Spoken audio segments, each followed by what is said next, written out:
¿Puede una ciudad entera desaparecer sin guerra, sin epidemia y sin dejar un solo testigo? Este es uno de los enigmas más inquietantes de la historia antigua. No hablamos de una aldea perdida, sino de una civilización próspera, organizada y avanzada, que un día simplemente dejó de existir. Hoy, en este video, exploraremos 10 razones impactantes que podrían explicar por qué esta ciudad desapareció sin dejar rastro. Algunas teorías parecen sacadas de un libro de ciencia ficción, pero todas han sido consideradas por arqueólogos, científicos y expertos en historia. Quédate hasta el final, porque lo que vas a descubrir podría cambiar lo que creías saber sobre el pasado. Bienvenidos a Lo Nunca Contado.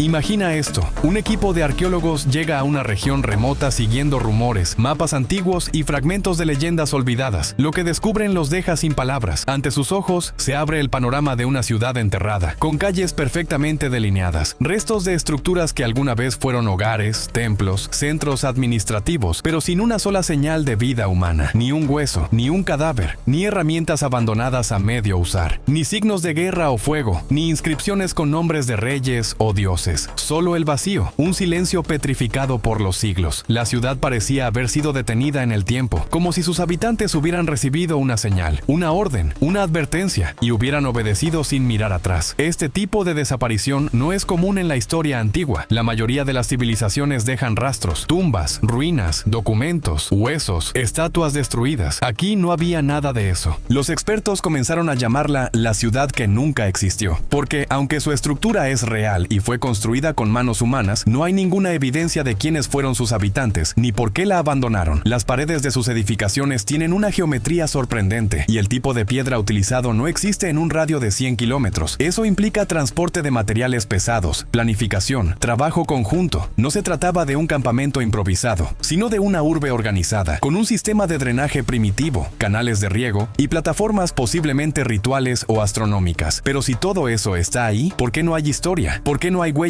de uso diario, de comercio, de cultura, de conflicto? ¿Quiénes la construyeron y por qué desaparecieron todos al mismo tiempo? Los estudios de carbono 14 indican que la ciudad tiene más de 3.500 años, y sin embargo, ni una sola civilización conocida de la zona la menciona. Es como si hubiera sido borrada de todos los registros a propósito. Lo más espeluznante es que, según los escaneos de radar de penetración terrestre, hay niveles subterráneos aún no explorados, habitaciones cerradas, túneles tapados, cámaras selladas. ¿Qué ocultan esas profundidades? ¿Será allí donde duerme la verdad que nadie ha querido desenterrar? Uno de los mayores misterios de esta ciudad desaparecida es que sus ruinas no se parecen a las de otras culturas de su época. En lugar de herramientas rudimentarias o marcas propias de una civilización primitiva, lo que se ha encontrado sugiere un nivel tecnológico desconcertante. ¿Sabías que parte del sistema de drenaje aún funciona cuando llueve? ¿Que los canales por donde circulaba el agua están perfectamente nivelados, con una precisión milimétrica que ni siquiera algunos pueblos del Imperio Romano alcanzaron? ¿Y que las estructuras están alineadas con los solsticios y las constelaciones con exactitud astronómica? Las piedras utilizadas fueron cortadas con un nivel de precisión que ni el cobre ni el bronce podrían haber logrado. Los bordes son lisos, las uniones tan justas que ni una hoja de papel cabe entre ellas. ¿Cómo lograron eso sin herramientas modernas? Pero eso no es todo. En una de las cámaras subterráneas halladas recientemente, se encontraron fragmentos metálicos que, tras su análisis, revelaron una aleación no identificada con elementos no propios de la región. Una mezcla de metales que, según los estándares de la ingeniería actual, sería difícil replicar sin hornos industriales. ¿Estamos hablando de una civilización con tecnología avanzada que la historia decidió ignorar? ¿O acaso se trató de un conocimiento antiguo y olvidado, transmitido por una fuente desconocida? Hay quienes comparan este hallazgo con los misterios de Teotihuacán, Pumapunku o las líneas de Nazca. En todos los casos hay una constante, una inteligencia detrás del diseño, una intención clara de trascender. Los arqueólogos más escépticos intentan explicar estas anomalías diciendo que los antiguos sabían más de lo que creemos, pero eso no responde a la pregunta más inquietante. ¿Cómo lo sabían? ¿Recibieron ayuda? ¿Fueron herederos de una civilización aún más antigua que desapareció sin dejar rastro? ¿O estaban construyendo algo que no comprendemos, algo que no estaba destinado a durar? Los dibujos encontrados en algunas piedras muestran formas geométricas desconocidas, símbolos que no pertenecen a ningún sistema de escritura antiguo. Algunos creen que son solo decoraciones, pero otros investigadores están convencidos convencidos de que se trata de lenguaje codificado, un lenguaje que nadie ha podido descifrar, un mensaje, tal vez, una advertencia. ¿Qué pensaban los constructores de esta ciudad? ¿Qué sabían? Y sobre todo, ¿qué fue tan poderoso como para borrar del mapa a una civilización capaz de tanto? La hipótesis más polémica, pero también la más fascinante. ¿Qué pasaría si esta ciudad no fue construida únicamente por manos humanas? ¿Qué pasaría si sus verdaderos arquitectos vinieron de las estrellas? Aunque a muchos les cuesta aceptar esta posibilidad, hay elementos que simplemente no encajan con lo que conocemos de las civilizaciones antiguas. Uno de ellos es el diseño geométrico y astronómico de la ciudad. Las calles están alineadas con las posiciones de estrellas específicas que solo son visibles desde ciertos puntos de la Tierra y solo en determinadas épocas del año. Eso implica un conocimiento avanzado de astronomía, óptica y cálculo, algo muy poco probable para una civilización que, oficialmente, no dejó registros escritos, ni observatorios, ni instrumentos. Y luego están las estructuras cónicas, similares a antenas, colocadas estratégicamente en el centro de la ciudad. Estas torres no servían para vigilar, ni para rezar, ni para almacenar, las funciones típicas de construcciones elevadas. Algunos investigadores creen que eran transmisores o receptores. ¿Pero receptores de qué o de quién? En los grabados más antiguos, desgastados pero aún visibles en el interior de una gran sala central, aparecen figuras humanoides con cráneos alargados, ojos grandes y cuerpos esbeltos. No tienen alas, no tienen coronas ni armaduras, y tampoco parecen humanos. Uno de ellos sostiene un objeto que brilla como el sol. Los aldeanos que aún habitan las zonas cercanas lo llaman el que vino de arriba. Hay más. La ciudad está ubicada en una región magnética inestable. Las brújulas fallan, las aves migratorias la evitan, las señales de radio se distorsionan, y hay testigos que aseguran que, por las noches, luces extrañas atraviesan el cielo justo sobre las ruinas. Nadie se atreve a quedarse allí después del atardecer. Pero lo más desconcertante de todo es esto. Cuando se analizaron los minerales de la piedra utilizada en los templos principales, se encontraron trazas de un isótopo que no existe de forma natural en la Tierra. Los científicos no han podido explicar su presencia. Algunos dicen que se trata de contaminación moderna, otros que es la prueba de que la ciudad tuvo contacto con una inteligencia no terrestre. ¿Es posible que esta civilización haya sido contactada por seres de otro mundo? ¿Y si esos dioses descendieron, compartieron tecnología y luego se marcharon llevándose todo con ellos? Esta teoría no es nueva. Ya fue propuesta en los casos de los Anunnaki en Mesopotamia, los Vimanas en la India y las leyendas Hopi de los Cachinas en Norteamérica. Todas ellas describen seres que bajaron del cielo, enseñaron a los hombres y luego desaparecieron. ¿Es esta ciudad otro eslabón perdido de esa misma cadena? ¿Y si la desaparición no fue una tragedia, sino un viaje, un regreso al lugar de donde vinieron sus verdaderos fundadores? El misterio permanece, y cuanto más profundo se excava, más preguntas emergen desde el polvo de los siglos. No todas las desapariciones misteriosas tienen que ver con guerras o seres de otros mundos. A veces, la propia naturaleza es el verdugo silencioso de civilizaciones enteras. En este caso, algunos expertos creen que esta ciudad desaparecida pudo haber sido víctima de un cambio climático extremo, tan drástico y repentino que no dio margen de adaptación. Pero, ¿qué tipo de fenómeno podría borrar una ciudad completa sin incendios, sin saqueos y sin rastro de migración? Los estudios geológicos más recientes revelan que, hace más de 3000 años, esta región experimentó una alteración atmosférica brutal. Temperaturas se elevaron, los ríos se secaron y las lluvias desaparecieron por completo. En menos de una generación, lo que antes era una tierra fértil se convirtió en un páramo desolado. Imagina vivir en una ciudad donde el agua deja de fluir, donde los cultivos mueren día tras día, donde el ganado cae por falta de pasto y los niños lloran por hambre y no hay a dónde escapar. ¿Qué haces cuando lo que alimentaba a tu pueblo comienza a morir? ¿Quién da la orden de irse? ¿Y cuando entiendes que no hay vuelta atrás? La evidencia de este cambio climático se encuentra en el polvo, capas de sedimento seco y agrietado, acumuladas sobre los cimientos de lo que fueron plazas, canales y caminos, como si la propia tierra se hubiera tragado la ciudad, tapándola poco a poco con arena, viento y olvido. Sin embargo, hay algo extraño. Otras civilizaciones cercanas también enfrentaron sequías. Algunas migraron, otras se adaptaron. ¿Por qué esta ciudad no lo hizo? ¿Por qué no hay señales de reubicación ni pueblos descendientes que heredaran su cultura? Es posible que el cambio climático haya sido solo el detonante y que lo que siguió haya sido aún peor. Tal vez el hambre generó desesperación, violencia interna, ritos extremos para invocar la lluvia, que salieron mal. Hay relatos en culturas vecinas que hablan de un pueblo que adoraba a los elementos, que imploró al cielo y que fue tragado por la maldición de su propia arrogancia. Un relato simbólico, sin duda, pero ¿acaso esconde una verdad más literal? La historia natural está llena de ejemplos de climas que destruyeron civilizaciones, los mayas, los pueblos del Valle del Indo, incluso la isla de Pascua, pero en todos ellos quedaron vestigios humanos, ruinas activas, rastros culturales. Aquí No. Aquí lo único que queda es el esqueleto de una ciudad, sin nombre, sin voz, sin herederos. El clima puede explicar el abandono, sí, pero ¿quién explica el silencio absoluto que vino después? Algunas desapariciones no dan tiempo para huir, ni para escribir una última carta, ni para enterrar a los muertos. Suceden en segundos, con un rugido, con un temblor, con un estruendo que parte la tierra en dos. Y esta ciudad pudo haber sido víctima de uno de esos eventos que borra todo lo que toca, sin previo aviso. Los análisis geofísicos de la zona revelan algo inquietante. Una falla tectónica activa pasa justo por debajo de las ruinas. A simple vista no es visible, pero al revisar los registros del subsuelo, se halló una distorsión intensa, una señal de que un terremoto de gran magnitud ocurrió allí hace más de 3 milenios. ¿Y si fue tan devastador que no quedó nadie para contarlo? Imagina la escena: gritos, paredes que se derrumban, el suelo abriéndose bajo los pies, los templos cayendo como castillos de arena, los canales de agua colapsando, una nube de polvo cubriendo el cielo, y después solo silencio. Pero la catástrofe no acaba ahí. A pocos kilómetros de la ciudad hay signos de actividad volcánica pasada. Las rocas de origen ígneo halladas entre las ruinas no pertenecen a esa región. Fueron lanzadas con fuerza desde el corazón de la tierra. Eso indica que el terremoto pudo haber activado una erupción. Y si fue así, entonces lo que destruyó la ciudad no fue solo el temblor, sino también el fuego, la ceniza, la oscuridad. Los niveles de azufre en el suelo son anormalmente altos. Las capas de ceniza, aunque delgadas, cubren partes de la antigua muralla exterior, como una manta fúnebre olvidada por el tiempo. Todo esto apunta a un fenómeno destructivo que no dio tregua. Lo más perturbador es lo que los investigadores llaman el patrón del colapso. Los restos están esparcidos como si los edificios hubieran caído hacia adentro, no hacia afuera, como en un ataque, no en ruina lenta, como por el paso del tiempo, sino como si algo debajo los hubiera absorbido. Un colapso del terreno, un sumidero gigantesco, un deslizamiento repentino. Algunos geólogos proponen que lo que ocurrió fue un megaterremoto seguido de una licuefacción del terreno, un fenómeno donde la tierra firme se convierte en lodo líquido y traga todo lo que hay sobre ella. Si eso pasó aquí, entonces la ciudad no desapareció, fue sepultada viva. Y si así fue, ¿podrían los cuerpos de sus habitantes aún estar allí, bajo metros de tierra y piedra, esperando ser encontrados? ¿O fueron reducidos a polvo junto a sus templos, junto a sus secretos? La naturaleza no pide permiso. Cuando decide borrar algo, lo hace con violencia, con total indiferencia. Y a veces, lo que deja atrás es más aterrador que la tragedia misma, el vacío absoluto. Hay una forma de desaparecer aún más brutal que la muerte: el olvido forzado. En la historia de la humanidad, no son pocos los casos en los que pueblos enteros han sido eliminados, no solo físicamente, sino también cultural, espiritual e históricamente, borrados de los registros, silenciados por el miedo, sepultados por la vergüenza. Y esta ciudad podría ser el ejemplo perfecto de un borrado deliberado. Algunos expertos sostienen que la desaparición no fue natural. No hubo terremoto, ni sequía, ni fenómeno sobrenatural. Lo que ocurrió fue más cruel, más frío, más humano. Una guerra tan brutal, tan despiadada, que los vencedores no solo destruyeron la ciudad, sino que destruyeron su memoria. En culturas antiguas como la egipcia, la mesopotámica o la romana, existía un castigo peor que la muerte: la damnatio memoriae, una condena que implicaba eliminar el nombre, la imagen y todo rastro de una persona o de un pueblo. Los soldados no solo quemaban libros ni templos, raspaban los nombres de los muros, destruían las estatuas, esparcían las cenizas y ordenaban que nadie volviera a hablar de ellos jamás. ¿Y si eso fue lo que ocurrió aquí? Los pocos grabados que quedan en la ciudad muestran señales de haber sido intencionalmente mutilados. Las figuras están decapitadas, los rostros tallados han sido borrados con cincel, las inscripciones están rotas a la mitad. Pero lo más revelador es esto: en las ciudades vecinas no hay menciones de esta cultura, ni una, como si todos los pueblos alrededor hubieran pactado olvidarla. ¿Quiénes eran estos enemigos capaces de tal odio? ¿Por qué tanto rencor hacia una ciudad que, por sus estructuras, parece haber sido pacífica, ritual, culta? Algunos arqueólogos sugieren que esta civilización pudo haber tenido creencias, conocimientos o avances que sus enemigos consideraban una amenaza. Quizás eran demasiado diferentes, o tal vez sabían algo que no debían saber. Imagina la escena: una noche de fuego, tropas invadiendo, bibliotecas ardiendo, santuarios profanados y finalmente una orden. Nadie debe recordar este lugar jamás. Y obedecieron, generación tras generación. Hay enemigos invisibles, silenciosos, despiadados, implacables. Y cuando atacan, no hay ejércitos, no hay oraciones, no hay muros que los detengan. Algunos expertos creen que esta ciudad pudo haber sido consumida desde adentro, no por el fuego ni por la guerra, sino por algo aún más aterrador: una plaga desconocida, una enfermedad fulminante que apareció de la nada, se esparció en cuestión de días y dejó como única herencia el vacío. No hay cementerios, no hay cuerpos, no hay tumbas, solo estructuras vacías, herramientas abandonadas, vasijas intactas, intactas, como si todos hubieran huido en medio del horror. Pero la verdad podría ser aún más perturbadora. No huyeron, murieron tan rápido que no pudieron enterrarse entre sí. ¿Y si los pocos sobrevivientes decidieron sellar la ciudad, cerrar sus puertas, abandonar sus muertos y alejarse sin mirar atrás para nunca más hablar de ello? En una de las habitaciones descubiertas bajo el templo principal, los arqueólogos hallaron un círculo de piedras con marcas de fuego en su centro, rodeado por figuras humanas grabadas con rostros distorsionados, manos alzadas y lo que parece ser un símbolo de contagio, un ritual de protección, un intento desesperado por detener lo inevitable, o la representación del miedo absoluto. El suelo, analizado por biólogos moleculares, contenía trazas de patógenos inusuales, restos de bacterias que no pertenecen a cepas conocidas ni documentadas. ¿Acaso se trató de una enfermedad extinta? ¿O fue algo más, algo que nunca debió existir? La historia humana está marcada por pestes que cambiaron el rumbo del mundo. La plaga de Atenas, la peste negra, la gripe española. Pero en todos esos casos quedaron escritos recuerdos, advertencias. Aquí, no. Aquí lo único que queda es el silencio del miedo, la huida colectiva, el olvido voluntario. Algunos ancianos de las comunidades rurales cercanas aún susurran una advertencia: no vayas a las ruinas. Ahí enfermaban los hombres de espíritu y los niños no regresaban. Mito popular o memoria ancestral de una tragedia real. Hay quien sugiere que la enfermedad no fue biológica, sino espiritual. Una corrupción del alma, una maldición, porque cuando una ciudad se pudre desde adentro, a veces no queda nadie para contar lo que ocurrió. Y el mundo simplemente la olvida, hasta que quedó solo piedra, solo ruinas vacías y preguntas sin respuesta. Lo que aterra de esta teoría no es solo la violencia, es el hecho de que podría volver a ocurrir, que una civilización entera puede ser borrada, no por la naturaleza, no por el tiempo, sino por la voluntad fría y calculada de otros hombres. A veces, una ciudad no desaparece por muerte ni por destrucción, desaparece por obediencia, por un llamado que el mundo moderno no podría entender. Imagina una civilización profundamente espiritual, conectada con los cielos, los ciclos del tiempo, los elementos de la tierra, una cultura que no se regía por la política ni el comercio, sino por las señales, por los sueños, por las profecías. ¿Y si un día recibieron una señal, una conjunción astral, un eclipse total, un terremoto menor, una voz en el viento, una revelación dada a su líder espiritual, y todos entendieron que era momento de marcharse, de dejarlo todo, de abandonar la ciudad que habían construido durante generaciones como una ofrenda viva? Algunos textos antiguos encontrados en tablillas lejanas a esta región mencionan una tribu del fuego interior que dejó su ciudad intacta como altar perpetuo para el Dios que los guió al este, más allá del desierto, más allá de las tierras conocidas. No destruyeron nada, no se llevaron pertenencias, no dejaron rastros, solo un silencio reverente y estructuras vacías que parecieran decir: aquí vivimos y obedecimos. Este tipo de abandono tiene precedentes. En el Tíbet, en culturas mesoamericanas, en pueblos del norte africano, hay registros de comunidades enteras que desaparecieron tras proclamaciones espirituales, guiadas por lo que llamaban una voz más alta que el mundo. ¿Y si esta ciudad fue una de esas? ¿Y si para ellos lo más importante no era quedarse ni conquistar, sino seguir el camino trazado por lo invisible? Una señal, una promesa, un destino que estaba en otro lugar. Esto explicaría por qué no hubo saqueo, ni violencia, ni caos, solo abandono. Pero lo más inquietante de esta teoría es lo que implica: que la ciudad que hoy consideramos desaparecida fue en realidad el punto de partida de algo más grande. Tal vez esa civilización aún existe en otro lugar. Tal vez su cultura floreció en una región que no hemos descubierto. O tal vez se elevaron a otro plano, como sugieren algunas creencias antiguas. Y si todo fue parte de un plan divino, ¿quién lo trazó? ¿Y por qué esa ciudad? ¿Fue un castigo o una elección sagrada? Las piedras permanecen, los templos resisten, pero sus constructores simplemente obedecieron. Hay cosas que desafían no solo la lógica, sino la realidad misma. Puertas que no se ven, fronteras que no están marcadas en ningún mapa, lugares donde el tiempo se dobla, el espacio se quiebra y las leyes de la física parecen desaparecer. Algunos investigadores alternativos y físicos teóricos han comenzado a estudiar ciertos puntos del planeta donde ocurren fenómenos extraños, zonas de anomalías geomagnéticas, regiones donde las brújulas giran sin control, donde el sonido se distorsiona y donde las personas desaparecen. Uno de esos puntos está justo donde se encuentra esta ciudad. ¿Qué pasaría si este lugar fue construido sobre un vórtice dimensional? Y si el motivo por el cual nadie encontró restos humanos es porque todos fueron absorbidos por una ruptura en la realidad. Suena a ciencia ficción, pero hay precedentes. En ciertas regiones del Triángulo de las Bermudas, en el desierto de Gobi, en la Amazonía profunda, se han registrado desapariciones masivas sin explicación. Tripulaciones enteras, aviones, tribus enteras que se desvanecen, como si hubieran sido tragadas por la nada. La ciudad, según estudios magnéticos, está sobre una intersección de líneas telúricas, líneas de energía que algunas culturas culturas antiguas consideraban portales naturales entre mundos. ¿Y si esta civilización sabía lo que estaba haciendo? ¿Y si la ciudad fue construida con una intención mística, no para durar, sino para cruzar? Algunos grabados hallados en muros interiores muestran figuras humanas siendo absorbidas por espirales, rodeadas de ojos, estrellas y portales. En otras se ve lo que parece ser un mapa, pero no del mundo, un mapa de planos paralelos. No sería la primera vez que una cultura antigua afirmara que existen otros reinos. Los sumerios hablaban de Dilmun, los egipcios del Duat, los mayas del Xibalbá. ¿Y si esta ciudad no fue destruida ni abandonada, sino trasladada? Un traslado que no dejó humo ni sangre, solo una ausencia total, como si sus habitantes se hubieran desvanecido en el aire, cruzando un umbral que aún no podemos ver. Un fenómeno dimensional no deja huellas, no rompe estructuras, no provoca desorden, simplemente borra. El miedo más profundo de los arqueólogos no es lo que encuentran, sino cuando encuentran todo, menos a las personas. ¿Y si la desaparición de esta ciudad no fue una tragedia, sino un viaje hacia lo desconocido, un salto a otro plano de existencia, una decisión o un accidente? Lo cierto es que el lugar sigue allí, pero su alma parece haber cruzado a otro lado. Hay algo peor que la desaparición, peor que la muerte, peor que el olvido, el recuerdo que duele tanto que nadie se atreve a mencionarlo, porque quizás, y esta es la teoría más escalofriante de todas, la ciudad no desapareció por completo. Tal vez alguien sobrevivió, algunos pocos, suficientes para contar la historia, pero eligieron no hacerlo. Los pueblos cercanos no mencionan el nombre de la ciudad, no tienen leyendas, canciones ni advertencias, nada. Y sin embargo, si un viajero les pregunta por esas ruinas antiguas, bajan la mirada, cambian de tema, se persignan y dicen, ahí pasó algo, mejor no hablemos de eso. Hay un término que los antropólogos llaman silencio cultural. Es cuando una comunidad entera decide, por miedo o por trauma, nunca más hablar de un evento. No se transmite oralmente, no se escribe, no se enseña, simplemente se entierra. ¿Qué ocurrió en esa ciudad que fue tan terrible que nadie quiso recordarlo? Una presencia, un castigo divino, un pacto que salió mal, una tragedia que trastornó la mente de los sobrevivientes. Algunos testimonios locales hablan de sueños compartidos, de noches sin luna donde se escuchan cantos en lenguas extrañas desde las piedras. Otros dicen que los animales no entran allí y que los niños que se acercan enferman sin razón. Pero la prueba más inquietante es esta. A pesar de ser una zona arqueológica conocida, ninguna excavación oficial se ha realizado a fondo. Los permisos se niegan, las investigaciones son bloqueadas y los pocos que entran no regresan con respuestas, solo con más preguntas o con un silencio profundo. Simplemente se entierra. ¿Y si la verdad es tan perturbadora que nadie está listo para enfrentarla? ¿Y si lo que ocurrió allí es algo que no puede nombrarse, sin invocar lo que aún duerme bajo sus ruinas? Porque cuando una ciudad desaparece, todos queremos saber por qué. Pero cuando todos los que podrían contarlo eligen callar, entonces no estamos ante un misterio arqueológico. Estamos ante un tabú ancestral, una herida que no se ve pero que sigue sangrando. Y quizás lo más aterrador de esta historia no es lo que pasó allí, sino que podría volver a pasar. Simplemente se entierra. La historia de esta ciudad desaparecida no tiene una sola respuesta. Cada teoría, por más imposible que suene, deja una huella, una pregunta, una herida abierta. ¿Fue destruida por la furia de la tierra? ¿Consumida por una plaga maldita? ¿Borrada por la guerra o por seres de otro mundo? ¿O simplemente fue tragada por el olvido que los mismos hombres construyen cuando el miedo supera a la memoria? Lo que sí es cierto es que algo ocurrió. Algo tan fuerte, tan profundo, tan inexplicable, que hasta el día de hoy nadie ha podido contar toda la verdad. Y quizás esa es la lección más inquietante, que hay historias que no caben en los libros, que hay civilizaciones que, aunque ya no existan, siguen hablándonos desde el polvo, y que hay lugares en el mundo donde el silencio grita más fuerte que 1000 voces. Simplemente se entierra.